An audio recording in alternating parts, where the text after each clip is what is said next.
ஒரு குட் நியூஸை ஷேர் பண்ணியிருக்காங்க ஸ்னேகன் அவர்களும் கன்னிகா ரவி அவர்களும். அது என்னன்னு பார்த்தீங்கன்னா, குழந்தையோட முகத்தை பார்க்குறப்ப தான் அவ்வளவு சந்தோஷமா இருந்துச்சு. என்னோட அம்மாவே என்னோட மகள்களா வந்துட்டாங்கன்னு ரொம்ப சந்தோஷமான ஒரு விஷயத்த ரசிகர்களுக்கு சமூக வலைத்தளத்துல ஸ்னேகன் அவர்களும் கன்னிகா ரவி அவர்களும் சொல்லியிருக்காங்க. ஸ்னேகன் அவர்களும் கன்னிகா அவர்களும் திருமணம் பண்ணிக்கிட்டாங்க. ரொம்ப சந்தோஷமான அவங்களுடைய வாழ்க்கை போயிட்டே இருக்கு. சொல்லப்போனா பிக் பாஸ் நிகழ்ச்சிக்கு அப்புறமா தான் ஸ்னேகன் அவரை இன்னுமே எல்லாருக்குமே ரொம்ப நல்லா தெரிஞ்சிருக்குன்னு சொல்லலாம். கன்னிகா ரவி அவங்கள திருமணம் பண்ணதுக்கு அப்புறமா அவங்க கிட்ட நிறைய பேர் வந்து குழந்தைய பத்தி கேட்டுட்டே இருந்தாங்க. சமீபத்துல அவங்க கர்ப்பமா இருக்கிறதுல இருந்து அவங்க வீட்டு விசேஷங்கள் எல்லாத்தையுமே சமூக வலைதள பக்கத்துல ரசிகர்களுக்கு சொல்லிட்டே தான் இருப்பாங்க. நிறைய நெகட்டிவான கருத்துக்கள் வந்தாலுமே அதையெல்லாம் அமைதியா ஹேண்டில் பண்ணிடுவாங்க. அந்த வகையில கன்னிகா அவங்க வந்து சீக்கிரமா குழந்தைய பார்க்கணும், அதுவும் இந்த வருஷத்துல நாங்க எங்க குழந்தைய பார்க்க போறோம் அப்படிங்கிற மாதிரி எல்லாம் நியூ இயர் பொங்கல் அப்பப்ப எல்லாம் வந்து அழகழகான போஸ்ட் எல்லாம் பதிவிட்டுட்டு இருந்தாங்க. இன்னைக்கு அவங்க குழந்தை பிறந்த ஒரு சந்தோஷமான விஷயத்த சொல்லியிருக்காங்க.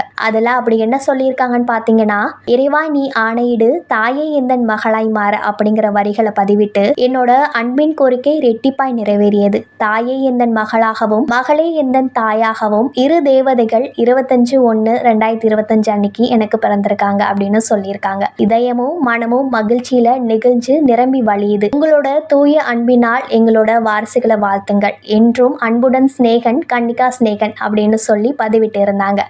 ரொம்ப அழகா அவங்களுக்கு ட்வின்ஸ், அதுவும் 2 ட்வின்கள் பிறந்திருக்காங்க அப்படின்னு அழகா ஒரு விஷயத்த சொல்லி இருந்தாங்க. சமூக வலைத்தளத்துல இந்த விஷயத்த இவங்க சொன்னதுமே முதல் ஆளா வந்து சிவின் அவங்கள வாழ்த்தி darling it's to a blessing அப்படின்னு சொல்லி எமோஷனலோட ஒரு எமோஜியை பதிவிட்டு சொல்லியிருந்தாங்க.